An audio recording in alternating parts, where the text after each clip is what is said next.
Our topic for today is entitled, The Cross, Your Landmark. Amen. So what is the cross? Bang ibig sabihin ng cross? It represents the crucifixion of Jesus Christ and His sacrifice for our sins. Amen? Kadalasan kasi sa atin, nung napunta tayo dito, hindi natin alam kung ano yung cross. Minsan, ginagawa na lang natin siyang katatawan or minsan, ginagawa na lang natin siya na parang out of religion. Pagka may, may mga masamang pagka may nahagip ka na ibang mga espiritu sa bahay nyo, maggaganong ka na lang. Ganon siya. Okay? But we don't know the power of the cross. Okay? So mamaya, pag-aaralan po natin yan. It also symbolizes salvation and eternal life for believers. So sa ating mga mananampalataya kay Kristo, the cross symbolizes salvation. Pag nakikita po natin ang cross, it symbolizes salvation. Now, the question is, why is it that in born-again churches, you cannot see the cross? Bakit hindi nilalagay dito? Nakikita lang natin sa AGR. Why? Because yung cross na yon, doon pinako ang ating Panginoong Jesus, but He resurrected. Kaya wala na yun, hindi na natin siya nakikita. Amen? But that is also our landmark. Kaya nga po, pagka may pendants kayo na cross, dapat walang tao doon dahil hindi forever nandun si Jesus Christ. Okay? Naipako lang po siya, and then on the third day, as He has said in the scripture, He will be resurrected. Amen? So the cross is also the greatest picture of God's love for us. Bakit siya tinatawag na God's love? Because Jesus Christ has to be crucified and to die and then to resurrect.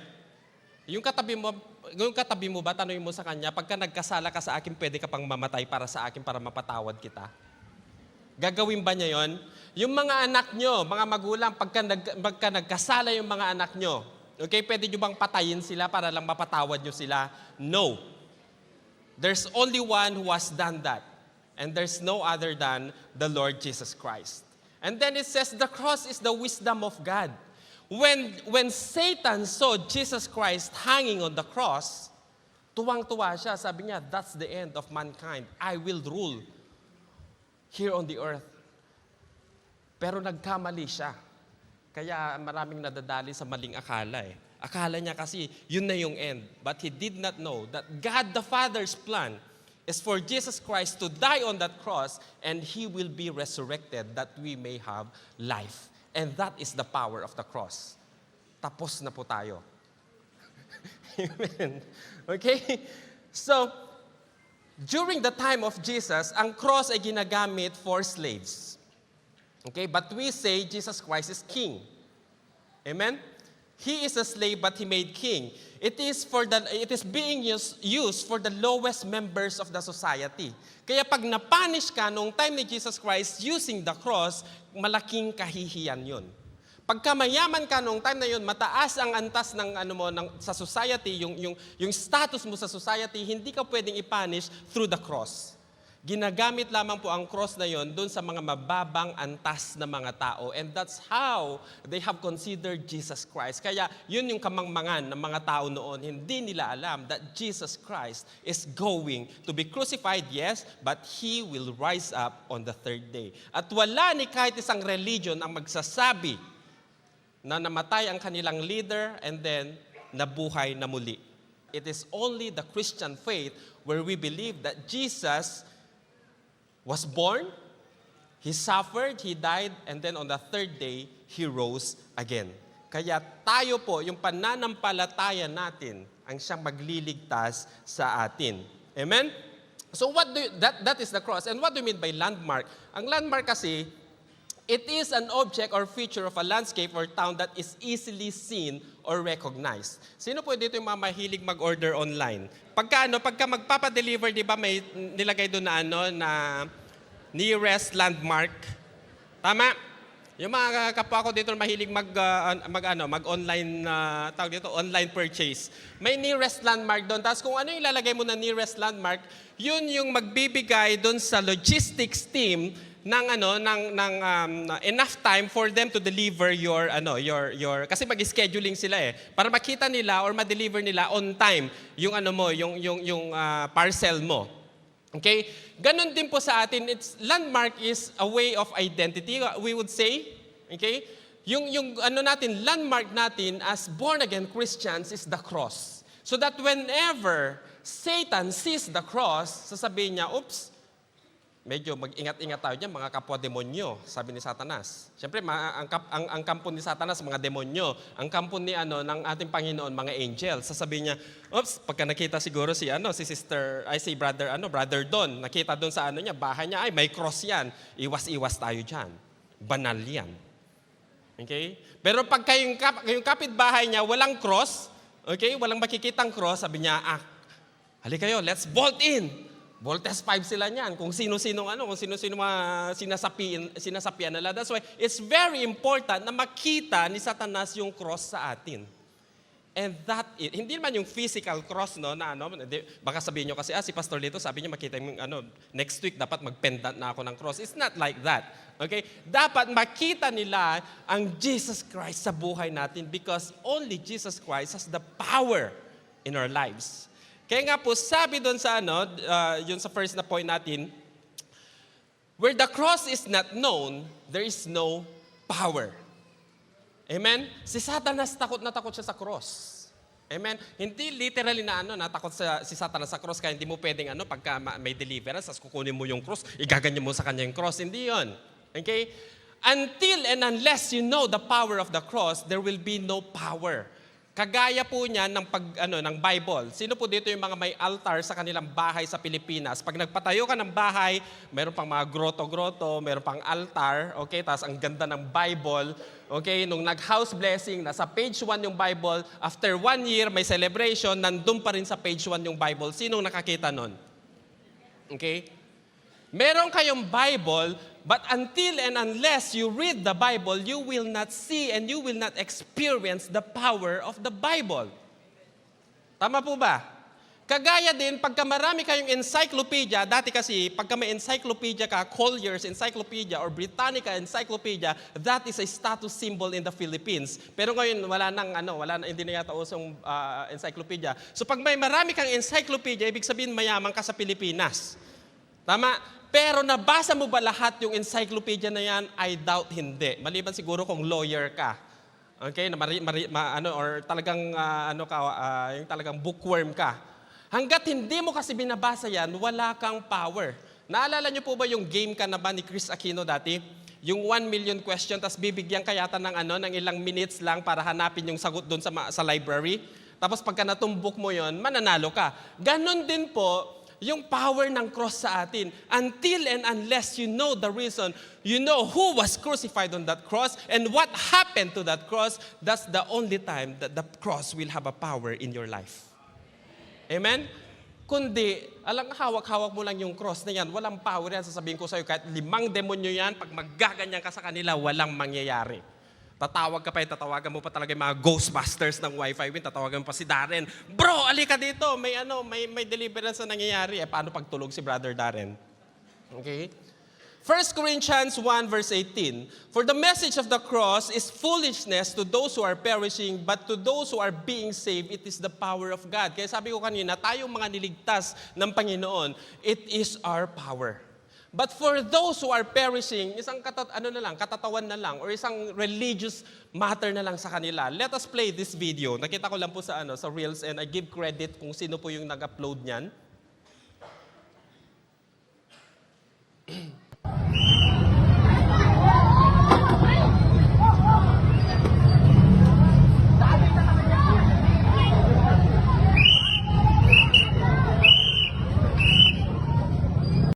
Because to those who are perishing, they don't know the power of the cross.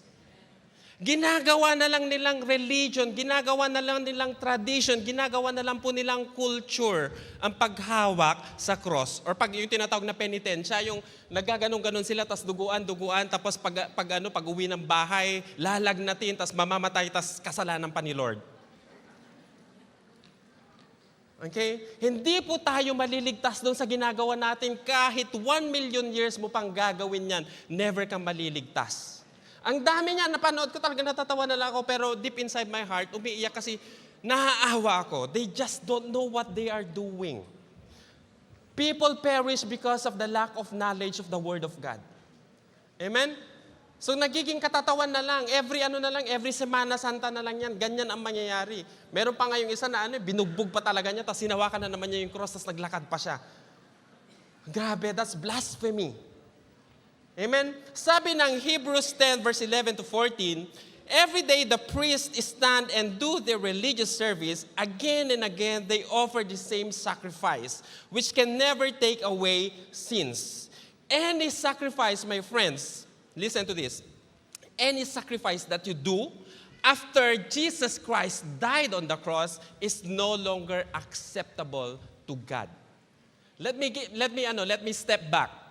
In the Old Testament, pagka nagkakasala po tayo, nagkakasala yung mga ninuno po natin, the only way that they can be forgiven is to do a blood sacrifice. At yung blood sacrifice na yan will be in the form of lambs, will be in the form of any animal, pero yung animal na yan should be perfect and flawless. Dapat hindi ka pwedeng mag-sacrifice ng pilay-pilay na hayop, hindi ka pwedeng mag-sacrifice ng may kurikong na mga hayop, okay? Pero ang kailangan lang ng ating Panginoon doon is the blood. At malalaman mo that you are forgiven when God is, when He will consume that fire na tinatawag nila pagka susunugin na nila yung hayop, and then the Lord will consume it, malalaman mo that God has forgiven you. Imagine, after 2,000 years or 4,000 years, kung ganun pa rin ginagawa natin, siguro there's a scarcity of lamb, may scarcity ng cow or beef, may scarcity na siguro ng mga pork. Tama? Pero sabi ng Panginoon, paulit-ulit nyo lang ginagawa ang kasalanan. Once and for all, I have to give my son and he is going to die for you. That's why when he was crucified at the cross, wala nang ibang acceptable means of sacrifice kundi ang Panginoong Jesus. Kaya sinabi ng John 3:16, for God so loved the world that He gave His only begotten Son. He gave His only begotten Son. That would be very, very hurting sa isang magulang. Kaisa-isa mong anak, ibibigay mo as a sacrifice to this 7 billion or 8 billion sinners in the world.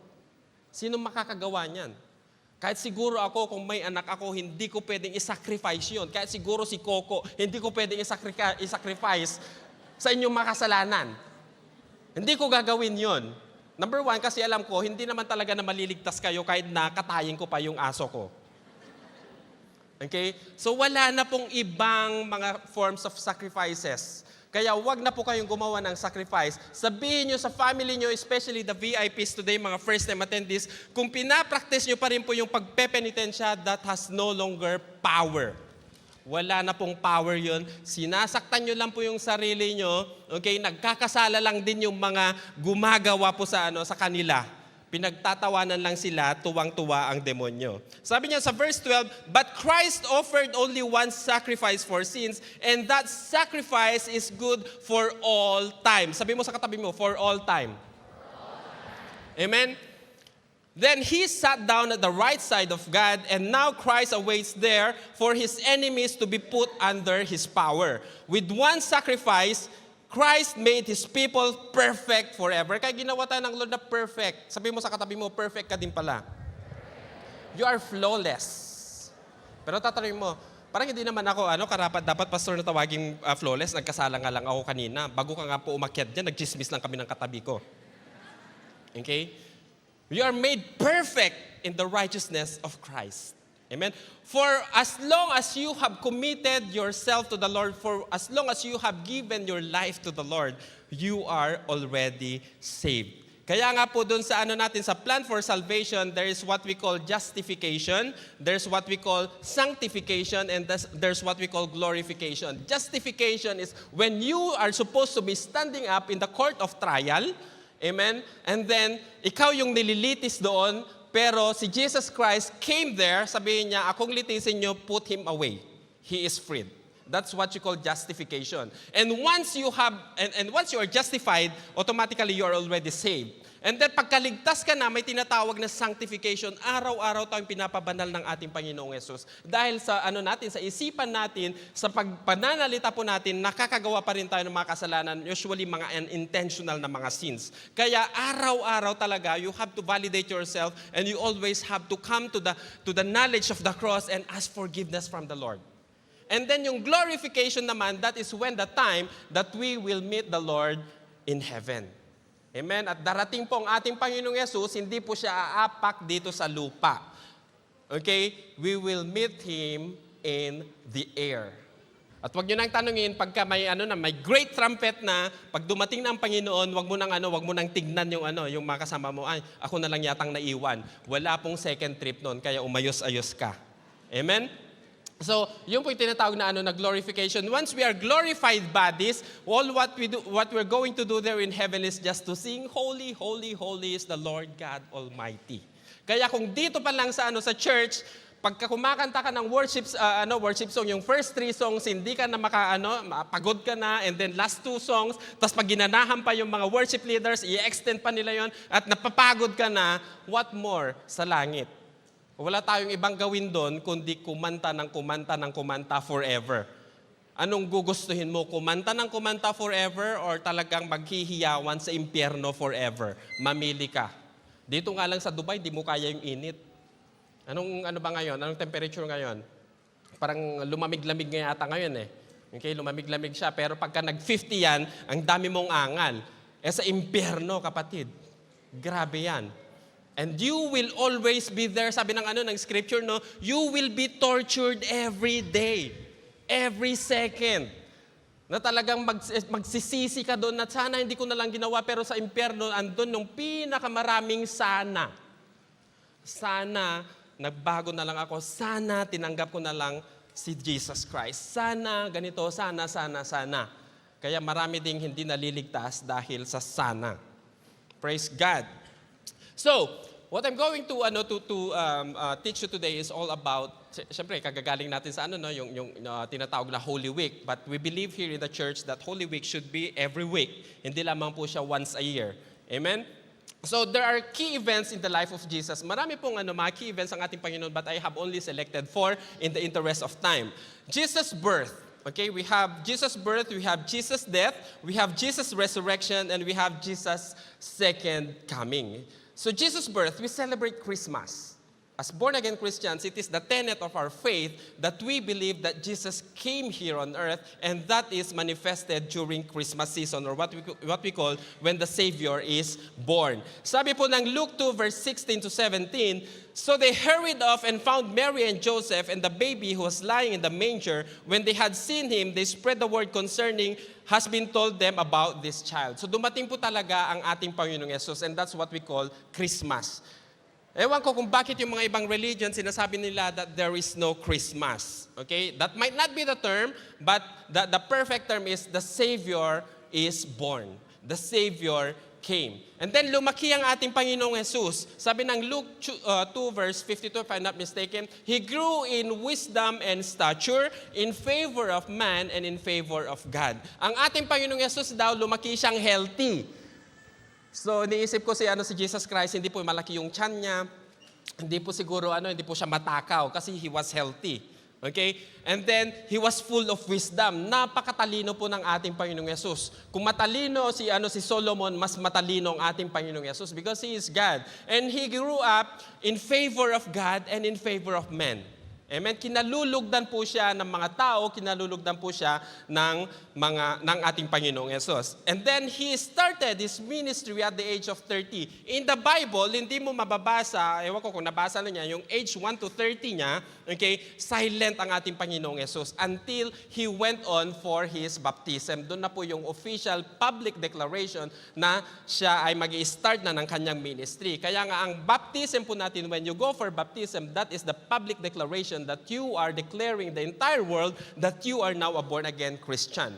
And then it goes on when he started his ministry. There's a lot of teachings. Sa Matthew chapter 5, makikita mo po doon yung Olivet Discourse or tinatawag na Sermon of the Mount, kung saan tinuro niya doon the Beatitudes. Nagturo siya doon tungkol sa adultery. Nagturo po siya doon ang rules about divorce. Nagturo po siya doon ang rules about loving your enemies. Okay, rules about murder. Nang alam lang pula natin noon, pagka murders, physically napapatay mo yung tao. But when it comes to Jesus, nagchismis ka lang, siniraan mo lang yung kapwa mo tao, you have already committed a murder.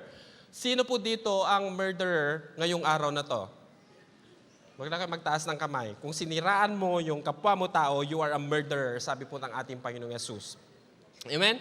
And then, he went on to perform miracles when he turned the water into wine. Okay? When he resurrected the dead, when he let the lame walk. Okay? When he has when he has delivered the demon-possessed. Ang dami pong ginawang miracle ng ating Panginoon. And then he went on to suffer. Okay? On the night of the Last Supper, kasama niya yung mga disciples po niya. Okay, they had their Last Supper. Kaya nga po sa natin sa communion po natin, whenever we raise the communion bread and then the wine, yung mga emblem po na yun, anong ibig sabihin nun? I was actually asking, why Lord, that of all the samples, bakit ginamit ng Lord ang bread? That time, di niya ginamit yung cake, hindi niya ginamit yung muffin, okay? Hindi niya ginamit yung mga tinapay, mamon. Okay, pero bakit ginamit niya yung specific na bread? Bakit bread yung ginamit ni Lord? Kasi pinapakita niya ahead of time doon sa kanyang mga disciples that the way that he will be, he will undergo the suffering is yung paggawa ng bread. Yung talagang mamasa-masahin mo tapos ganun mo siya and then talagang you have to mash it so that you can form a very good dough and then you can bake it. Ganun po yung that's the reason why he has chosen bread. And then why did he use wine? Hindi niya ginamit yung Coke, hindi niya ginamit yung Sprite, hindi niya ginamit yung Evian water or whatever. Bakit specific na wine ang ginamit ng Lord? You know how grape wine is being made? Nung time na yon, wala pang distillery noon, wala pang winemaking noon na yung talagang modernized. Ang pagkagawa po ng mga wine noon is they have to gather the grapes, yung talagang fully ripe na mga grapes, and then they have to put it on the threshing floor, and then lahat ng mga kalalakihan doon or mga kababayan, sasayaw-sayaw sila, gaganyan-ganyan, and then they have to press the grape. So hindi mo alam, baka may athlete's foot doon or kung ano yung mga flavor, yun sigurong nagpapaganda sa fermentation ng grapes. Okay? Kasi gustong ipakita ng ating Panginoon na talagang aapak-apakan siya. Amen? Yun yung pagkalatigo niya when he was marching to the Calvary. Amen? Kaya next time na itataas po natin yung bread, next time na itataas po natin yung wine, hindi lamang po dahil may bread, hindi lamang po may wine, kundi pinapaalala sa atin ng Panginoong Yesus ang kanyang paghihirap. Amen? So kung naghirap ang Panginoon ng ganon-ganon, and then you acknowledge Him as your Lord and Savior, how many times have you always been betraying the Lord? For how many times na nag-question ka sa capability ng ating Panginoon that He can do a miracle in your life? Naniniwala ka ngayon and then later on mayroon kang another prayer request and then hindi sinasagot ng Panginoon kasi alam mo kung bakit hindi sinasagot ng Panginoon. Sinagot naman niya ng Panginoon eh. Ayaw mo lang pakinggan ang sagot niya. Kasi gusto mo lang ipilit yung gusto mo. Kaya pag nag-pray po tayo, it is very, very important that we have to change our mindset. Amen? Ang prayer pala dapat natin sabihin natin, Lord, let your will be done.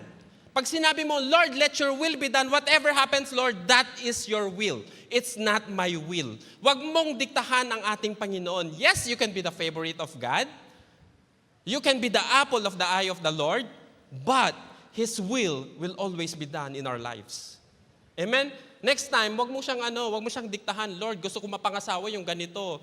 And then Jesus has to go for after ng suffering niya and then He died. Okay? We celebrate forgiveness of our sins and spared from the fires of hell.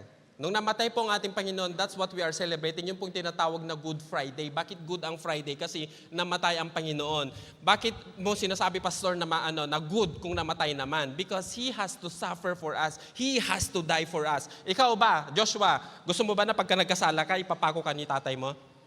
Ayaw. Tama? Sino ba naman gustong may pako? Wala. Sino magtataas dito na isang kamay na gustong may pako, ipako natin lahat ngayon dito? Tama, wala. Only Jesus Christ. Amen? Only Jesus Christ. God is no longer pleased with blood offerings. The only offering acceptable is Jesus. Because He is sinless. He is perfect. Ako hindi perfect, kayo hindi perfect. Walang perfect na offering, it's only Jesus. Amen? Sabi nga ng Romans 5 verse 8, but God demonstrates His own love for us in this, while we were still sinners, Christ died for us. Imagine mo yung great love ng Panginoon sa buhay natin. Kaya kung hindi mo maintindihan, kapatid, ang ginawa ng ating Panginoon, kulang ang pagkakakristyano mo. Kailangan mong mag-encounter. Tapikin mo ang katabi mo, kailangan mong mag-encounter. Now, the sacrifice and death of Jesus at the cross, or our landmark, guarantee us the following. Number 1, there is forgiveness of our sins. Nung namatay po ang Panginoon, automatically we are forgiven. Yung kasalanan natin kahapon, kasalanan natin ngayon, hanggang kasalanan natin bukas, forgiven na yan po ng ating Panginoon. And then, there is reconciliation with God. Paano nagkaroon ng reconciliation? Nagkakaroon ng reconciliation kasi may gap, may difference. Kagaya sa kapwa ko mga accountants dito, may tinatawag kami na reconciliation na binabayaran yung mga reconciliation analysts na mga yan. Why there is reconciliation? Because you have to identify what are the reconciling items or the differences, and then pagmamatch mo yung libro at saka yung bangko. Or bank to book to book, ledger to ledger na reconciliation. Okay? Ganon din po, kailangan nating magkaroon ng reconciliation kasi at the very start, ang gusto ng ating Amang nasa langit is we have to be with Him. Nagkasala si Lolo Adan at saka si Lola Eva. Kung hindi sana nagkasala si Lolo Adan at saka si Lola Eva, hindi sana tayo nagsasuffer ngayon. Amen? Kung hindi nagkasala si Lola Eva, imagine mo mga babae, pag nanganak kayo, ganyan lang, labas na. Pero bakit kailangan nyo mag-labor? Kasi yun yung punishment. Yung mga kalalakihan naman, di na natin kailangan dapat na magtrabaho. Pero dahil nakinig ka kay Eva, nakinig si Lolo Adan kay Lola Eva, okay, kaya napunish silang dalawa. And mind this, the instruction was given to Adan. And so is the instruction is given to the husband. Hanggat hindi pinapakinggan ni Adan yung mga or ng husband, yung mga temptations or mga kung anong mga binubuyo ng kanyang asawa, walang kasalanang mangyayari. Okay? Kaya husbands, you have the final say. Okay? Pag alam mo na nagkakasala yung asawa mo, ipag-pray mo siya, i-rebuke mo siya. Amen? Very, very important yung role natin mga husbands. Okay? So there's reconciliation with God kasi the very first place nagkaroon ng kasalanan. So that yung kasalanan ni Adan at saka ni Eva naging generational na sin na po natin. So it has to be cut off, and that's the reason why God has to give His only Son, Jesus Christ, to die for us. So that when He died, there is already reconciliation that happened. And once there is reconciliation, there is already a direct access to the Father. Kasi pagka may kasalanan ka, di ba nahihiya kang manghingi? Pagka pumalpak ka sa boss mo, kahapon, ngayon ba manghihingi ka ng promotion? Hindi. Gagamitin niya yan para sa'yo, against sa'yo. Pagka nagkasala ka sa magulang mo kahapon, manghihingi ka ng favor ngayon? Hindi. Magdradrama-drama ka pa. At alam nyo, ang kasalanan, it gives way to another kasalanan, hanggat hindi mo ini-stop yan. Ganyan din po sa ating Panginoong Yesus. Okay? Once you have already reconciled with God, you are entitled to direct access. Kaya hindi na po natin kailangan si Mama Mary para mag-intercede po sa atin. Amen? You can pray directly to God. And once You can have a direct access to God. You can ask everything in His name. And then, you have a promise of eternal life. At yun po yung pinaka-excited na part sa bawat miyembro ng church na to, sa lahat ng mga niligtas na ng Panginoon, that we are entitled for an eternal life. At yun po, pagkadarating ng Panginoon, or pag namatay po tayo physically, whichever comes first, we know that we will go to heaven. And that is the good news. Amen? And then there was the resurrection. We celebrate the life eternal. Jesus Christ died, He was crucified, He died, and then He rose again. The tomb was empty on the third day. He is risen. He is the risen King. Kaya ang ibang mga religions tawag nila that there is an Easter Sunday. Hindi ko po makonect yung Easter Sunday doon sa egg hunting. Kaya kung nakikipag-egg hunting pa rin po kayo, wala pong kinalaman yung egg hunting sa Bible. Okay? Mag-repent po kayo doon. Pero kung nag-egg hunting kayo, at least man lang sana kinain nyo para nabusog kayo, pero walang kinalaman doon yung pagkabuhay na muli ng ating Panginoong Yesus. Amen? Matthew 28 verse 5 to 6, the angel said to the women, "Do not be afraid, for I know that you are looking for Jesus who was crucified. He is not here. He has risen just as He said." Amen? Kaya sabi ko nga kanina, yung mga pendants natin na cross, wala pong tao dyan, wala pong symbol ng tao because He is already risen. Kaya pag nakabili po kayo ng ginto na mayroong doon, may tao doon, hindi niyo po dapat ginagamit yan. Okay, that is just for the sake of religion. Kaya kayo po mga nagbebenta ng mga gold, tanggalin niyo po yun sa inventory niyo, ibenta niyo na lang po sa mga hindi nakakakilala, wag niyo ibenta sa Wi-Fi win. And then there comes the Jesus' second coming. Okay? His promised return. Sabi ng 1 Thessalonians 4:16 verse 17, "For the Lord Himself will come down from heaven with a loud command, with the voice of the archangel, and with the trumpet call of God, and the dead in Christ will rise first. After that, we who are still alive and are left will be caught up together with them in the clouds to meet the Lord in the air." Ito po yung sinasabi ko kanina. Darating po ang ating Panginoong Yesus hanggang sa clouds. Hindi po siya aapak muli. Kaya lahat po ng mga nagka-claim that they are Jesus Christ na umapak dito sa lupa, they are all false Jesus Christ. And so, we will be with the Lord forever. Amen? So yan po yung four na significant events in the life of Jesus. He came here, that was His birth, and then He had to die for us, He had to resurrect, and then He will come again. But today, we will be discussing, yun po yung background ko but today we will be discussing about the resurrection power of Jesus. Tapakin mo katabi mo, resurrection power. Everyone needs the resurrection power of Jesus. So today, kung ano man po yung mga namamatay sa inyo, ano man po yung mga hindi nabubuhay sa inyo, I believe that the Lord is going to make way for that resurrection. Amen? There are 3 instances in the Bible where God raised the dead to life. Amen? Number 1, the daughter of Jairus. Makikita po natin yan sa Luke chapter 8, verse 49 to 56. Amen? While Jesus was still speaking, someone came from the house of Jairus, the synagogue leader. "Your daughter is dead," he said. "Don't bother the teacher anymore." Okay? Straightforward. Sabi ng ka-churchmate na, "Your daughter is dead. Don't bother the teacher anymore." Sinabihan na niya kasi alam niya na pupunta si Jairus kay Jesus Christ. Minsan, napakarami tayong mga ganitong mga kaibigan. Yung mga kaibigan natin na minsan inaasahan natin, natutulong sa atin, sila pa yung papatay sa pag-asa natin. Di ba? Napaka-encouraging nila. Minsan sabi mo, hayaan mo na yan. Okay? Talagang pinaglalaban mo sa prayer, yung disciple mo na ma-resurrect, and then sabi mo, hayaan mo na yan, mai-impyerno na yan. Grabe wow hindi siguro tago-wifi yun. And then verse 50, hearing this, Jesus said to Jairus, "Don't be afraid, just believe and she will be healed." Narinig ni Jesus Christ yung chuchu na kaibigan ni Jairus, kaya mag-ingat-ingat ka sa mga chuchu. Yung mga chuchu walang walang mga magandang dulot yan sa buhay natin. Kundi mga nagbibigay lang yan ng mga discouragement. Tapikin mo yung katabi mo, are you an encouragement or discouragement? Okay? Pagka-discouragement ka, kawawa ka naman, pag-pray kita. Pag-encouragement ka, best friend kita. Okay? Sabi ni Jesus said to Jairus, don't be afraid, just believe and she will be healed. When Jesus says yes, nobody can say no. Pag sinabi ng Lord, sinabi niya, gagawin at gagawin niya. When someone has already prophesied to you that you will live a long life, kahit may sakit ka, maniwala ka kapatid.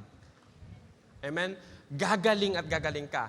Lalampasan niya ng Panginoon. Lahat ng mga pagsubok na yan, walang imposible sa ating Panginoon. Meron nga tayong kapatid dito na yung kausap ko lang kagabi. Nung last na narinig ko na na nagpa-pray siya, she was terminated. And then, kasama ko siya kagabi, sumakay sa sasakyan, and then syempre ako minsan pagka may pinapropay, pina-follow up ko yung mga prayer request. Tinanong ko siya, kumusta na yung employment mo? Praise the Lord, meron na siyang trabaho. Amen? Imagine mo, na-terminate lang siya last week, tapos nag-resurrect agad, meron na siyang trabaho. Ganon dapat yung buhay natin. Pagka may mga nangyayaring mga masasama sa buhay natin, huwag tayong mag-park. Huwag tayong huminto. Okay? Huwag tayong mag-overstay doon sa mga problema natin. Dahil ang mga nag-overstay, may fine. Huwag na magtaas ng kamay. Sino mga may visa issues dito? So may overstay issues, may fine yan. Let's make it simple. Sino mga may sasakyan dito? Pag nag-park kayo, minsan ito masakit ng mga drivers. 8:47. Tapos ang parking ng Dubai hanggang 10. Magpa-park siya hanggang 1 oras lang kasi nasasayangan siya dun sa 2 dirhams na 1 hour. So from 8:47 to 9:47, 47, babayaran niya ng 2 dirhams yon. Sa RTA app niya or ewan ko kung gusto pa yung nagpipindot-pindot ng 2 dirhams yon. And then, sabi niya, okay na yan, wala nang RTA na nadadaan. 9:58, biglang dumaan yung sasakyan na maraming camera. Okay? Magte-text ka na, nakita mo na, pshung, sabi yung ganun, mayroon ka ng fine, 100 dirhams, overstaying for 1 minute. Okay? Minsan kasi kala natin nakakapag-save tayo doon sa 2 dirhams lang, pero ano yung mas maganda, 2 dirhams or 100 dirhams? Sa buhay pa naman ng mga driver dito, yung 100 dirham na yun, parang sakit-sakit. Tama? Sinong nakaka-relate dito? Parang sakit-sakit. Sana binili ko na lang ng pagkain ni Coco yun. Isang Hill Science din yun na 2 kg. Or sana binili ko na lang ng shawarma para sa cell group ko. Okay? Pero dahil sa pagko-compromise po natin, nagsasacrifice tayo. Do not ever compromise. So verse 51, when he arrived at the house of Jairus, he did not let anyone go in him except Peter, John, and James, and the child's father and mother. Okay? So when Jesus makes a miracle, he has to make sure na walang bahid ng yung mga may laman ng mga impurities sa kanilang mga puso. Kagaya po ng operating room. Sa mga sa mga doctors, pagka nasa operating room po sila, bawal po yung mga pumapasok na kung sino-sino lang. Kung sino lang yung member ng surgical team na yon para diyan sa specific na operation na yan, sila lang yung allowed na pumasok sa operating room. Ganon din po pag gumawa ang Lord ng miracle. Hindi niya basta-basta i-share sa kung sino-sino lang. Amen? And then, meanwhile, all the people were wailing and mourning for her. Stop wailing, Jesus said. She is not dead but sleep. Okay? Maraming mga crying ladies. They laughed at him knowing that she was dead. But he took her by the hand and said, "My child, get up." Her spirit returned at once, she stood up. Imagine mo yung power of the voice of Jesus. Sinabi niya lang, "My daughter, stand up." Okay? Pag ang Lord ang narinig mo na boses, you have to obey. Amen? Pag sinabi ng Lord na, "Stop that," alam mo na boses ng Panginoon yun, you better stop it. Otherwise, you will suffer the consequences of what you are doing. Her spirit returned at once and she stood up. Then Jesus told them to give her something to eat. Her parents were astonished, but he ordered them not to tell anyone what had happened. Kasi nga, pinagmamasdan si Jesus Christ noong mga time na yon. So what is the implication of this? Kamamatay lang nung anak ni Jairus. Kagaya din ng mga circumstances sa buhay po natin. Merong iba sa inyo dito na pumunta lang kanina, inaway ng asawa niya. Sino yung mga nagpunta dito na inaway ng asawa? Inaway ng jowa. Okay? Or di kaya nag-message lang sa yung bangko, or tinawagan ka ng bangko. Sabi niya siguro na if you're not going to pay your due today, 500 dirhams, sabi niya, we will go to your HR, we will humiliate you. Sino yung mga naka-experience nun? Okay? May mga pagsubok na dumaraan sa mga buhay natin na nangyari lang ngayon, pero bubuhayin yan ng Lord. Kung sino man na-offeran sa inyo ng termination kahapon or kaninang umaga, kung may mga trabaho kayo dito, yung termination na yan, mga kapatid, hindi yan magtatagal. Iasa mo yan kay Lord. Okay? Naka-receive kayo ng nagpa-check up kayo sa Prime Medical or kung saan kayong hospital na nagpunta. Okay? And then sinabi na mataas yung blood sugar nyo, mataas lahat mataas. Okay? Buti pa nung nag-aaral ka, mababalat yung grade mo, pero nung nag-test ka sa medical, talagang tumaas lahat. Lampas. Okay? Siyempre nakakatakot pag mataas yung blood sugar, mataas yung blood pressure natin. Okay? Kaya mag-ingat-ingat din. Sabi mo sa katabi mo, mag-ingat-ingat din sa kinakain. Okay? Dahil ang gusto ng ating Panginoon, we have to live an abundant life. So how can we enjoy an abundant life kung dito pa lang nag-e-enjoy kayo one day lang na na lechon, talagang pwede mo sanang kainin yung lechon ng 5 days. Pero kinain mo ng 1 hour. Tapos hindi ka pa nag-share. Kaya ang tuloy, nung high blood ka, wala ding tutulong sa'yo. Okay? So, your resurrection day is coming. Sabihin mo sa katabi mo, your resurrection day is coming. Ano man yung nangyari kahapon, ano man yung nangyari kanina lang, your resurrection day is coming. Walang imposible sa ating Panginoon. Kagaya nung namatay na anak ni Jairus, kamamatay lang pero binuhay siya ng ating Panginoon. Amen? Second, the son of the widow of Nain. In Luke chapter 7, verse 11 to 15. Soon afterward, Jesus went to a town called Nain, and his disciples and a large crowd went along with him. As he approached the town gate, a dead person was being carried out. Ibig sabihin, papunta na daw yung patay, or dinadala na pala nilang patay, kasi siyempre yung patay hindi makakapaglakad, no? Dinala nila yung patay, papunta na sa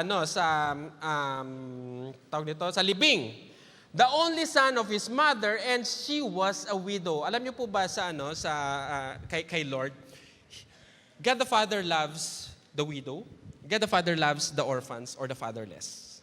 Amen? Kaya, wag tayong magte-take advantage sa mga widow. Pag ang magulang mo ay widow na, okay, namatay na yung tatay mo or namatay na yung nanay mo, you have to love your surviving parent. Amen? You give everything that you can give to your parents dahil nalulugod ang Panginoon or kinakaawaan ng Panginoon yung mga yon. Even the single parents. Okay? Whatever reason kung bakit single parent ka, dahil siguro kagagawan mo yan, okay? Or nag-enjoy ka naman talaga dati or gusto mo talaga maging single mother, pero naaawa po ang Panginoon sa mga single parents. Amen? Kaya binibigyan ng same, sa company po namin, yung mga single mother at saka yung mga married, they have the same opportunity when it comes to benefits. Yung housing allowance ng single mother or single father is the same housing allowance ng kagaya ko na married because we give equal opportunity. Ganon din po sa ating Panginoon. Kinakaawaan niya yung mga single mother, mga single parents, much more yung mga orphans. Kaya nga tinatawag natin ang ating Panginoon, He is the Father to the fatherless. Kaya pag orphan ka na, kagaya ko na wala na po ang aking tatay at nanay, my only father is God the Father. He is my Father because I am a fatherless. Kaya pinapaboran ako ng Panginoon. Kaya pag nilalait niyo ako, nilalait niyo ang aking Ama. Amen? Sino man dito ang nilalait kung orphan ka na, kung iniwan ka ng tatay mo, kung iniwan ka ng nanay mo, or namatay na yung tatay mo at saka nanay mo, kapatid, pag nilait ka, huwag mo silang labanan. Sabihin mo lang, ipaglalaban ako ng aking Amang nasa langit. Amen? So huwag niyo silang lalabanan.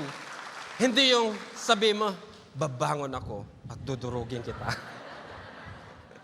Hindi po yun applicable sa ating Christian life. Okay? So, and a large crowd from the town was with her. When the Lord saw her, His heart went out to her and He said, don't cry. Nahabag ang ating Panginoong Yesus doon sa widow because she is the only, yung anak niya na namatay, he is the only son. Kaisa-isa na lang siya and then, byuda pa siya. At nung time na yun, ang daming mga Israelites ang nagtatake advantage sa mga byuda. Okay? Don't cry, sabi niya. Then he went up and touched the bier. They were carrying him on and the bearers stood still. He said, young man, I say to you, get up. Imagine mo na lang yung boses ng ating Panginoon, no? Kasi medyo matining yung yung boses ko. Sabi niya, young man, get up. The dead man sat up and began to walk, and Jesus gave him back to his mother. Imagine mo, hawak-hawak nila yung kabangon, tapos sabi lang ni Jesus, sinilip niya, young man, get up. Tapos biglang bumangon. Siguro takbuhan yung mga tao na yon. Kung ikaw naka-experience ng gayon ngayon, talagang tatakbo ka, no? Kahit paano, tatakbo ka pa rin, magugulat ka. Pero minsan si Jesus, yung mga ways ng ating Panginoon, minsan hindi siya seryoso. Minsan din siya, parang comedy din. Okay? Because God is full of wisdom. Alam niya kung paano niya i-comfort yung mga tao. Amen? So, ano yung significance naman ng natin? Yung pinag-aaralan natin ngayon. Namatay siya, of course, sa Middle Eastern culture, pagka namatay, dapat in one day kailangang ilibing. Or 2 days, maximum na siguro yung 2 days, kailangang ilibing. So may mga situation sa buhay natin na mga nade-delay na akala natin wala nang kapag-apag-asa. Could be your delayed promotion sa trabaho mo. That last time, 6 months, pinangakuhan ka ng promotion ng iyong boss, and then hindi niya maipaglaban yung promotion na yon, and then this time, another set na naman, another 6 months naman na kailangan mo na namang i-prove. Sasabihin mo, Lord, kailan po ba yung promotion ko? Pag ikaw yung may ganyan na sitwasyon, sabihin mo, may resurrection day is coming. May binabayaran kang utang na hindi matapos-tapos. Okay? Dahil sabi nga ni Brother Patrick, nalaman niya lang pala nung nag-cash advance siya sa credit card, mas malaki pala yung interest. Totoo po yun. Huwag na huwag kayong magka-cash advance, mag-withdraw sa ATM using your credit card. I have been a victim of that. Dahil hindi ka tatantanan ng interest until you paid the very last dirham or last fills. Kung kunwari, ang credit limit mo is 100,000, and then nag-withdraw ka ng let's say 10,000 lang kasi kailangan mo lang pambili ng wala lang, pang shopping lang. Tapos siyempre, maangas ka, okay, kailangan pumunta ng Prada or kailangan pumunta ng Gucci or kung saan-saan, tapos nag-withdraw ka. Okay? By the way, having credit cards is good. Okay, because that increases your credit score. But once you fail to manage using your credit card, that's when your credit score will go down. Okay, wala pong masama na magkaroon ng credit card, pero mas maganda kung hindi mo kailangan yung credit card. Maganda po yung nagtratrabaho ka, sumasahod ka, and then hindi mo napapansin yung balance mo pala 3 years ago pa. Sino yung mga kasama ko na ganon? Yung hindi mo na tinitingnan kung may sahod na. Sino mga kasama ko na ganon na? Parang napipilitan yata kayo. Or wala na kayong pakialam dahil kinain na naman ng cash advance. My goodness. Your resurrection is coming. Sabi mo sa katabi mo, your resurrection is coming. Amen? Masarap po yung ganon. Yung di mo na tinitingnan, kami po yung sahod po namin. Alam yan ni Sister Madjo, ang sahod po namin every 24th of the month. Pero walang magme-message sa akin na mangutang sa 24. Minsan 22 or minsan 20. Depende kung mabilis mag-compute yung payroll namin kasi parati namang ready yung cash doon sa namin kasi alam ko yun nasa treasury ako. So, pag dumating yung sahod namin, I don't care kung may text ng Chine-check ko lamang po yung account ko just for the sake na alam ko na hindi na-hack yung account ko. That is the reason why I'm checking. Okay? You have to manage your finances very well. For the meantime, kailangan mong mag-suffer dun sa mga consequences na nagawa mo because of your wrong decisions in the past. But kapatid, your resurrection day is coming. Amen? Lahat tayo dito magiging utang-free. Amen? Yung pagka sumasahod ka, yung mga deductions mo, napupunta na lang siya sa insurance, yung mga deductions mo, pupunta na lang siya sa sa mga binili mo ng mga properties, yung mga deductions mo, pupunta na lang doon sa mga in-laws mo, or sa mga tinutulungan mo, or doon sa mga charitable institutions mo. Ganun na lang dapat. Okay? Pero of course, yung tithes mo yung unang deduction. Or it could be na umabot na ng 1 year, yung alitan nyo ng jowa mo. Kung mag-jowa pa rin kayo ngayon, umabot yung alitan nyo ng family mo ng 1 year, 6 months to 1 year, tapos hindi pa rin kayo nagkakabati-bati, nagkakaroon pa rin ng away sa inyong family. Kapatid, the Lord is going to make plancha-plancha of that. He will resurrect your relationship with your family. Amen? Nothing is impossible with the Lord. Pag sinabi ng Lord, sinabi niya, mapangyayari. Because the Word of God is very powerful. Number 3, when Lazarus was raised to life, John 3:11, verse 38 to 44. Jesus, once more deeply moved, came to the tomb. It was a cave with a stone laid across the entrance. "Take away the stone," he said. "But Lord," said Martha, the sister of the dead man, "by this time there's already a bad odor, for he has been there 4 days." Amen? Imagine mo yung namatay na walang embalsamo for 4 days, siguro may uod na yun at ang baho-baho na. And then sabi ni Jesus, "Did I not tell you that if you believe, you will see the glory of God?" How many times pa ba na i-remind tayo ng Lord? Sasabihin niya, "Did I not tell you? Did I not tell you? Did I not command you? Did I not tell you?" Kasi sa human nature natin, masyado tayong makakalimutin. Amen? Kasi sabi lang ng Lord ngayon, nakalimutan mo na naman. At ang pinakamatinding pagkalimot, nakalimot ka sa utang mo.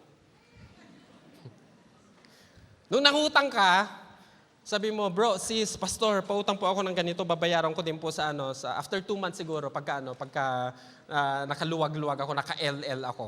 Okay? Pag mga ganun, red flag na mga yun. Okay? Pagka nakaluwag-luwag. Okay? Paano pag hindi nakaluwag-luwag? Mag-donation ka na lang sa kanya, bigyan mo ng 100 or 200. Okay? Buti pa yung nangutang, yung nangutang, nagpa-reband-reband. Okay? May nakita nga ako doon eh. Sabi niya doon, pag nakita ko lang yung nangutang sa akin na hindi nagbabayad ng 1 year, naka-reband siya, kukulutin ko. Okay? Kaya naman kayo po, pag nangutang kayo, magbayad kayo.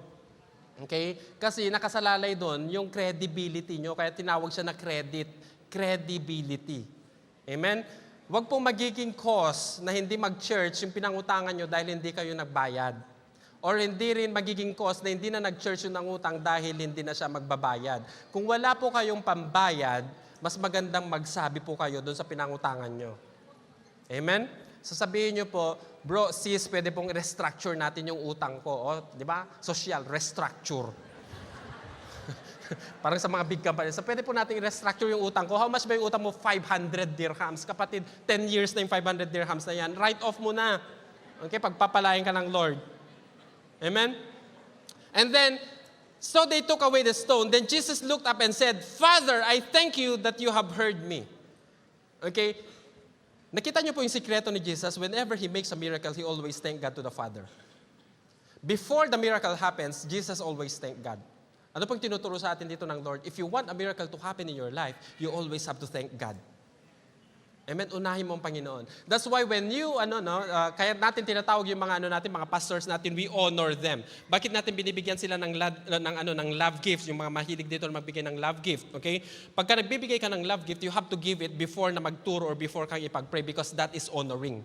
That is your belief that God is going to honor the prayer of your pastor, kaya mo siya ino-honor. Hindi yung bibigay mo sa kanya after kasi para mong pinasahuran yung pastor mo. At hindi pinapasahuran ng mga pastors natin. We have just to honor them. So ganun din po ang ating Panginoong Diyos. When He multiplied yung fish at saka bread, sabi niya, He gave thanks to the Father. And then there was multiplication. Kaya ikaw kapatid, if you want to have a miracle, mag-thank you na kay Lord ngayon din. Amen. Sabi mo, "Lord, thank you for the miracle. Lord, thank you for the cancellation of my debt. Lord, thank you for my promotion. Lord, thank you so much for the healing for my family. Lord, thank you for the restoration for my family. Lord, thank you for the transformation of my disciples. Lord, thank you for the transformation of my family. Lord, thank you." Amen. Huwag mong antayin na na darating pa bago mag-thank you. Paano pag binigay na ng Lord, tas tigok ka na? Paano mag-thank you? Make sense? And then, verse 43, when He had said this, Jesus called in a loud voice, "Lazarus, come out!" The dead man came out, his hands and feet wrapped in his strips of linen, the cloth around his face. Jesus said to them, "Take off the grave clothes and let him go." Okay, the power of the voice of Jesus. Ang lakas, sabi niya, "Lazarus, come out." Kaya mamaya magsigaw kayo, sabihin niyo, "Utang! Alis! Chismosa, alis!" O, ba't wala pang umaalis? For the 4 days, or it takes years in your present situation, Jesus shouted a loud voice, saying, "Come out and let him go." Let's make a declaration today. Amen? When there is a constant financial lack in your family, yung paulit-ulit na lang na parang sumahod ka ngayon, okay, yung sahod mo is just enough for your expenses, and then may natira 5 dirhams at saka maraming resibo ng credit cards, maraming resibo ng ng Al-Ansari, okay, that should be stopped right now. Yung paulit-ulit na utang, na cash advance mo sa DIB or kung anong bangko man dyan, I'm not promoting DIB, I don't have any business with DIB, okay? Pero sabihin mo, poverty come out in Jesus' name. That poverty should come out of your life right now. Your family, kung hindi man ikaw personally affected, your family is affected, or anyone of your circle is affected, kailangang lumabas ngayon yan. And I have to tell you this one, based on personal experience. Yung spirito na yan ng utang or poverty, that is transferable. Okay? It's a transferable spirit. It's a transferable liability. Na-experience ko yan, alam yan ni Pastor JM. When I stayed sa bahay ng isang maraming utang na alam ko dati, I just regard them kasi they were so faithful, okay? And then, baon sila sa utang. I did not know na yung spirit na yun napunta sa akin until such time na nabaon din ako sa utang. And I had to suffer these consequences. Okay? Kasi I did not have that discernment. Kaya kayo, pagka may mga kasama kayo na may mga ganong mga espiritu, you better get out from that circle. Better get out from that circle. But pray for them. Huwag yung aalis lang kayo na bakit naman umalis ka sa circle namin? Kasi sabi ni Pastor Lito, ayaw ko na dumakip kasama sa mga maraming utang.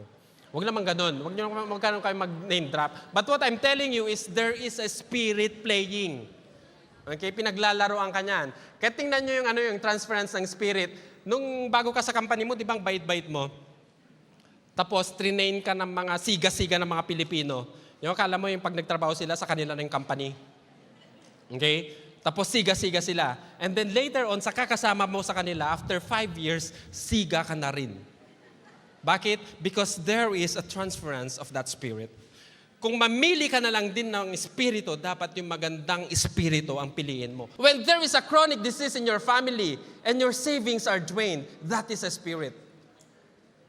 Dapat i-declare natin ngayon, chronic diseases come out of my family. You are no welcome. You are not welcome.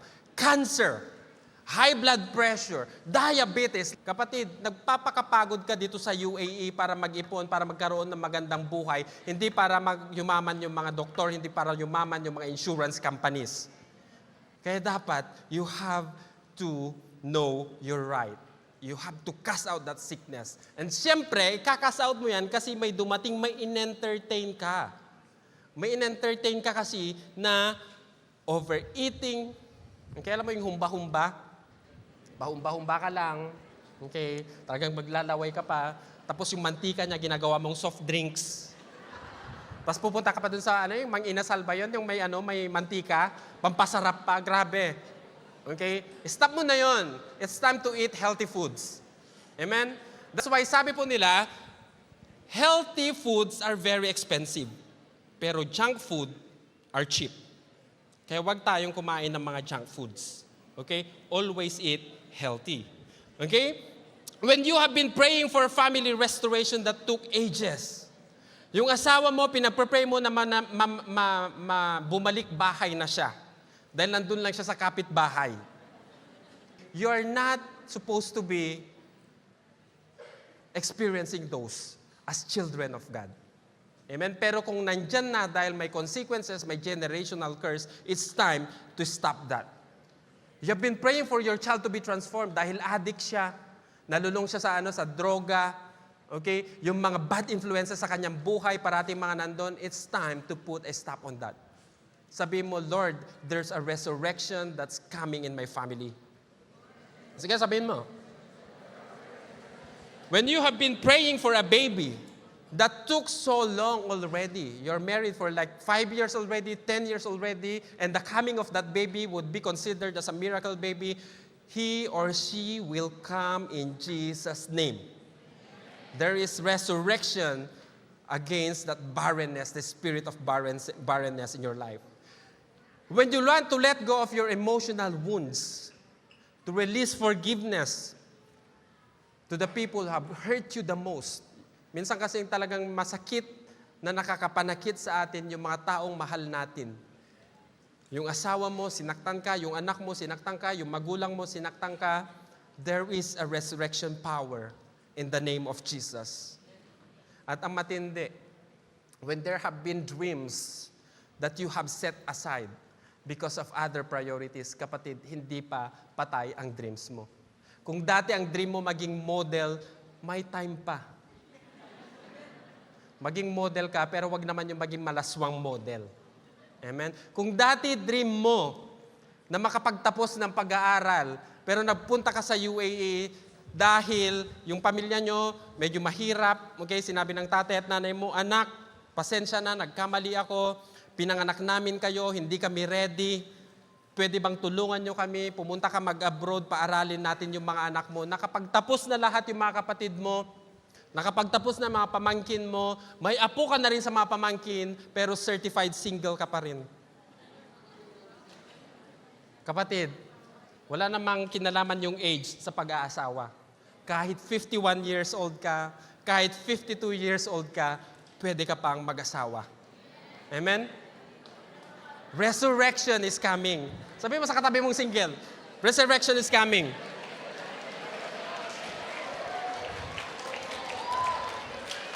Amen? Sa lahat naman na mga may dreams sa buhay, yung career na gusto mo nung high school ka, Lord, one day I want to be a chemical engineer kasi gusto ko dati maging chemical engineer. And then napunta ako sa accountancy, pero His ways are higher than my ways. I always consider na kung ano yung ginagawa ng Lord sa akin, that's His perfect plan. Pero pag may career ka na sinet aside, yung dream mo na maging doktor, okay? Dahil hindi ka nakapag-doktor, dahil siguro mataas ang tuition fee, or hindi kaya ng family mo, pwede ka pang bumalik, kapatid. It's still, may time pa. Okay? Pwede mo pang balikan yan kung gusto mo siguro maging nurse dahil mga highest paid ngayon ng mga nurses. Kung gusto mo siguro maging pastor, pwede pa. Amen? Lahat ng mga sinet aside mo na mga dreams, kung gusto mong maging businessman tapos employed ka ngayon, pwede pa. Hanggat may buhay, nandyan si Lord.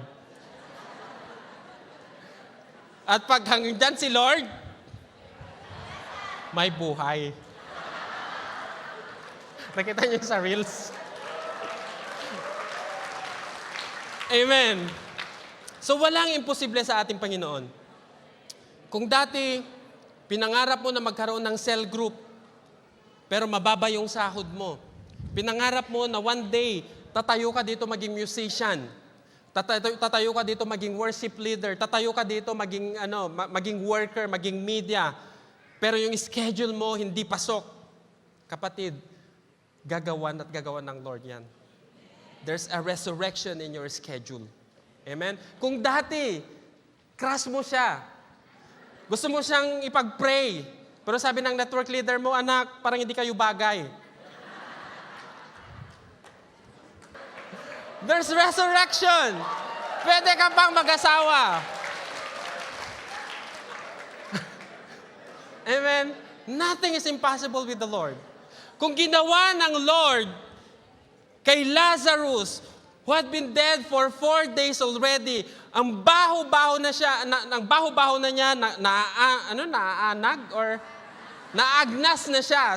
Naagnas na si Lazarus. Kapatid, yung dreams mo na naset aside mo, hindi pa yan inaagnas. Or kung inaagnas na yan, bubuhayin yan ng Lord. Amen? Your resurrection day is coming. Sabihin mo, your resurrection day is coming. So before I end, I want to share this ones to you, my brothers and sisters. God can resurrect anything in your life, regardless of when it happened. It could be today, it could be yesterday, last month, last year, last decades. God is in control. Tapikin mo katabi mo, sabi mo, God is in control. You may be in your season of waiting where you feel God is silent. Okay? You may be in the season of your waiting where you feel that God is silent. God is still working. Because even in silence, God is at work. Amen? Usually, gumagawa ng milagro ang Panginoon sa buhay natin at times na hindi natin napapansin. Kaya pag nag-pray ka, tumahimik ka, and you just claim the answer to your prayers. Hindi yung pag nag-pray ka, ngawa ka pa ng ngawa. Kasi hindi mo maririnig ang boses ng Panginoon pag inuunahan mo siya. That's why when you pray, there should be silence and listen to that still small voice of the Lord, of that Holy Spirit who has the power to resurrect Jesus Christ. It's the same Holy Spirit who has the power to make a miracle in your life. There is no situation in your life so dead that He cannot bring to life. Ano man yung patay, kapatid, even your veins, even your blood vessels, sinabi ng doktor, wala ka ng pag-asa, sabi lang yun ng doktor. Okay? But God has the final say. Sinabi ng tatay mo, ng nanay mo, wala ka ng mararating dahil ganyan na ang napili mo, sinabi lang yan ng mga magulang mo. For some reasons, in one way or another, dahil siguro kagagawan mo, but believe that the Lord has the power to turn the table for you. Sinabi sa company nyo na yung trabaho mo nakasiling na, there's no more further promotion, pero ang Lord bumubutas ng bubong. Amen? Palapan natin, Panginoon. Walang imposible sa ating Panginoon. Your resurrection day is coming. Sabi mo, your resurrection day is coming. A lot can happen in 3 days. Nagkaroon ng Holy Thursday, nagkaroon ng Good Friday, nagkaroon ng Black Saturday, nagkaroon ng Resurrection Sunday. Jesus was praised. Jesus was betrayed. He was denied. He was crucified. And then naging tahimik ang mundo. But on the third day, He rose again. Tahimik man, nandito man kayo, kapatid, sa stage ng buhay natin, na silent, parang wala ng pag-asa. Lord, parang wala na akong pag-asa. Lord, parang wala nang mangyayari. Kapatid, Sunday is coming. Sunday is coming. Tabi mo, Sunday is coming. Things can shift quickly in your life when you allow God to take control. It's time to set aside the driving, driving seat. Okay, it's time to set aside set aside from the driving seat, and it's time to go to the passenger seat and let God drive for you. Kasi ginagawa natin dati, Lord, be my passenger. Lord, be at the back seat. Baka kasi maaksidente ka, Lord, or baka maaksidente ako, baka maano ka doon, tumilapon ka. No, it's time for you to give the Lord the driving seat. Sabihin mo, Lord, today I want you to be the driver of my life. Lord, I want you to take control of my life. Lord, I want you to resurrect everything na ninakaw ni Satanas sa akin. Lord, I want to take back what Satan has taken from me. Lord, the joy na ninakaw ni Satanas sa akin during the times that I was lonely, during the times that I was sad, during the troubled times, the bridge over troubled water, Lord, you are my joy. John 10 verse 10, the thief comes only to steal, kill, and destroy. But I have come, Jesus said, that they may have life and have it to the full. Gusto ng ating Panginoon, we have to enjoy life. We have to enjoy life to the full. Hindi yung okay lang na may breakfast ka, okay lang na may na may lunch ka, okay lang may dinner ka. That's just normal. Ang hindi normal is may breakfast ka, tapos may merienda ka, and then may lunch ka, may merienda ka pa, may dinner ka, may merienda ka pa. Pero dapat kakain tayo ng mga healthy foods. Amen? Fullness of life can only be found in Jesus. Tapikin mo ang katabi mo, fullness of life can only be found in Jesus. That's why you have to establish your landmark. What is our landmark? That is the cross of Jesus Christ. Because once you have that landmark, blessings and protection will locate you. Hindi ikaw ang magpapakapagod para humanap ng blessing. Pag nakita ng blessing, yung cross sa buhay mo, pag nakita ng blessing, ang Jesus Christ sa puso mo, sa buhay mo, they will automatically locate you. Kagaya sa Amazon, pag alam na nila yung landmark mo, hindi na yan tatawag. Magme-message na lang, I have dropped your parcel in front of your door. Ganun na lang ang gagawin mo. And then you just have to open the door, nandun yung blessing mo. Hindi yung kung saan sa ka pa pupunta. Amen. Minsan, ang blessing natin, nasa katabi lang natin.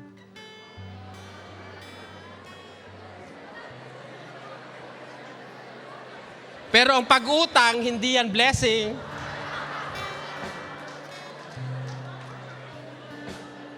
Why will I say that? Naalala nyo dun sa scriptures, dun sa old woman, yung widow din, na kailangan niya bayaran yung mga utang niya. And then sabi ni ng prophet sa kanya, go to your neighbor, gather all the jars, clean the jars, and then naggawa ng miracle ang Lord, He filled the jars with overflowing oil. Ibig sabihin, yung resources na kailangan mo, nasa tabi mo lang. Tingnan mo kung kamukha-mukhang may resources yung katabi mo. Again, hindi blessing ang utang. Maintain your identity in Jesus Christ. Because eternal life awaits for you and for me. As we wait for His second coming, let us always maintain a blessed hope and encounter Him every day. The life of Jesus is not a history to remember, but He is a risen King to encounter every day. Hallelujah. Praise be to God. And may I call on Pastor JM?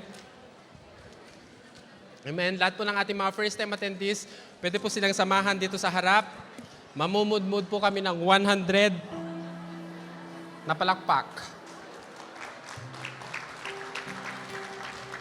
Sige po, wag po kayong mahiya.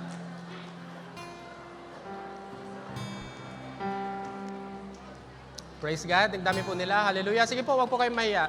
Mamaya po isang malaking palakpak po ang ipapasalubong po namin sa inyo. Sige, mamaya lang. Harap po muna kayo sa kanila. Amen. Ang dami. Sige. Oh, praise the Lord. Dami natin. Hallelujah. Palakpakan po natin ang Panginoon sa kanilang mga buhay. Yung palakpak na yung palakpak na pinagpala. Hallelujah. Praise God.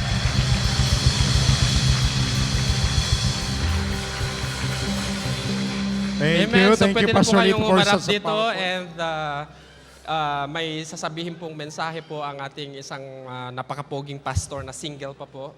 And he's going to give you the best gift po. Every time po na may mga VIPs po kami dito, meron po kami binibigay na regalo. Hindi man ito physical na regalo, hindi man to pera, okay? But this gift is a gift na hindi na nakawin po sa inyo ni Satanas kailanman sa buhay nyo. And Pastor JM will give that to you today. Thank you, Pastor Lito. Thank you very much for such very powerful message. Palakpakan po natin ang Panginoon sa buhay ng ating mahal na pastor. And of course, mga VIP, thank you very much for coming to the house of God. As we always prayed for this one, that this day for you will come. And we praise the Lord sa buhay po ninyo. And I believe the message of the Lord has impacted your life. At naniniwala ako na ang sinabi ng Panginoon, kapag sinugo niya ang kanyang salita, it will not come to you with a purpose, but it will not return to the Lord empty. It will accomplish the purpose in which He have sent it. So, are you all blessed? Amen? So, gaya po ni Pastor ito, sabi kanina, I would like to share to you yung verse lamang sa John 3:16. Alam ko po, kabisado na ito ng karamihan sa inyo. Dahil sa mga schools po natin, siguro na ituro na sa inyo ito. Yung John 3:16, it is the love of God. Ang sabi ng Panginoon, for God so loved the world that He gave His only begotten Son, that whoever believeth in Him shall not perish but have eternal life.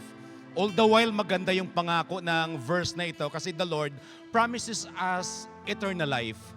Meron lamang challenge sa atin yung verse na sinasabi, yung you will perish. Ang ibig sabihin ng you will perish is a very violent death. So before yung promise of eternal life, there is a problem for us that we need to solve. Unfortunately, hindi natin kayang isolve yung problem to die, but it is the Lord Himself, the Son of God, do that for us. Napansin po ninyo yung mensahe kanina, cross the cross That is the power of those people that's going to be saved. Kaya sabi ng Panginoon, for the message of the cross is foolishness to those who are perishing. But to those who are saved, it is the power of God. Beloved people of the Lord, can you please silent for a moment, please? Tahimik lang po tayo, na? So yun daw kapangyarihan ng cross ay yun daw yung naniniwala sa cross, kapangyarihan ito ng Diyos para kayo'y pagpalain. Ano?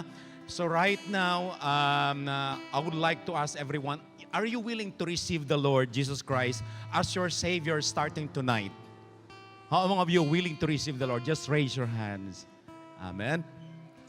Sabi ng Panginoon, this is how we are going to receive the Lord. In Romans chapter 10, verse 9 to 10, media team, please paki-flash. Ano? Sabi ng Panginoon, if you declare with your mouth that Jesus Christ is the Lord and believe in your heart that God raised Him from the dead, then you will be saved. For it is with your heart that you believe and you will be justified, and it is with your mouth that you declare that Jesus Christ is the Lord and you will be saved. All of you agree with me, mas madaling tanggapin yung kaligtasan kaysa maghanap ng trabaho. Tama kayo, siguro naubos na yung mga resume nyo sa pag-send sa mga companies, but up to this very time, wala pang nangyayari. But this moment, minsan lang kayo pumunta sa tahanan ng Diyos. And yet, the Lord will gonna give you eternal life as He promises. So kung willing na kayong tanggapin siya, I would like to lead you into prayer of acceptance. And just close your eyes. Just pray this one, hindi lamang sa pamamagitan ng ating bibig. Just believe that the Lord's promise of eternal life will be yours this evening. Follow me as I pray. Father in heaven, thank you very much for the very wonderful message that I have heard. I knew that your Son Jesus Christ died on the cross because of my sins. And starting tonight, I have willingly surrendered myself, my soul, and my mind to you. I come to you asking forgiveness for every sins that I have done from the past and in the present, and maybe in the future, that I will not be able to stand in the righteousness of your word entrusted in my heart. Thank you, Father, that you have forgiven me already. And once again, I am receiving your Son, Jesus Christ, as my Lord and Savior. And thank you that my name is already written in the book of life. I praise you and I glorify you. I'm also receiving the promise, Holy Spirit, to help me overcome the world. This I pray in Jesus' name. Amen. Hallelujah. Mga anak ng Diyos, palakpakan natin ang bagong mga anak ng Panginoon. At kagaya ng sinabi ko kanina, if you pray that with all your heart, soul, and body, the promised eternal life will be yours. Yung eternal life, hindi na kailangan mamatay muna kayo bago maranasan nyo. This time pa lang, that is the peace of God. Peace be with you all. At bago ko kayo pabaling sa inyong mga kinauupuan, I would like to speak prayers for you. Lord, maraming salamat po, Panginoon, sa mga kapatid, O God, na sila po, O Lord, wholeheartedly open their hearts, O God, to receive you. And I'm praying, O Father, O God, ng kanilang pag-utter, O Lord, declaring, O God, that Jesus Christ is their Savior. And Lord, hindi lamang po, Panginoon, O God, na sinabi nila yon. Kalakip nito, O Lord, makakasama, O Lord, kasama mo na sila, O God, sa paglalakad sa pananampalataya sa iyong anak na si Jesus. I am praying, O Father, O God, kung sino, O God, ang pumarito, O Lord, na mayroong mga troubles and challenges sa buhay nila, right this evening, right now, troubles right now, be gone in Jesus' name. I'm praying right now, O Lord, kung sino naghahanap ng trabaho, O Lord, sa paglabas nila ito, bukas po, Panginoon, there will be job offers for them in Jesus' name. At, O Lord, kung sino, O God, ang may troubles sa kanyang kalusugan right now, be healed in Jesus' name. Thank you, Father. Lord, thank you so much, O God. And we are praying for them, O Father, O God, for the anointing, O God, you have given to our beloved Pastor Ricky and Pastor Mylene po, Panginoon. we are, O Lord, praying and bless them, O Father, O God, and we are speaking right now, favor, O Lord, success. We are speaking, O God, sa mga anak mo nito po, Panginoon, ng kanilang buhay, O Lord. Patuloy magbukas, O God, sa iyong mga salita. Makakasama namin sila, O Lord, this coming Sunday once again. Hindi na sila pipilitin, O Lord. They open their hearts, O God, and this is their beautiful journey, O Lord, to faith in Jesus' name. Maraming salamat. This we ask and pray in Jesus' name. Amen. Palakpakan natin ang Panginoon. So maraming salamat. Kayo hindi na VIP next Sunday, kayo na part of the family of God. You can come back to your seat at sabihin nyo sa nag-invite sa inyo, mag-McDo tayo. Thank you very much for coming. Yeah. Hello everyone! Kung kayo po ay na-bless sa message ng Panginoon sa araw po na ito, I encourage you to like, follow, or subscribe and share the link of this preaching sa inyo pong mga mahal sa buhay, sa inyo pong mga kaibigan. God bless and see you next week.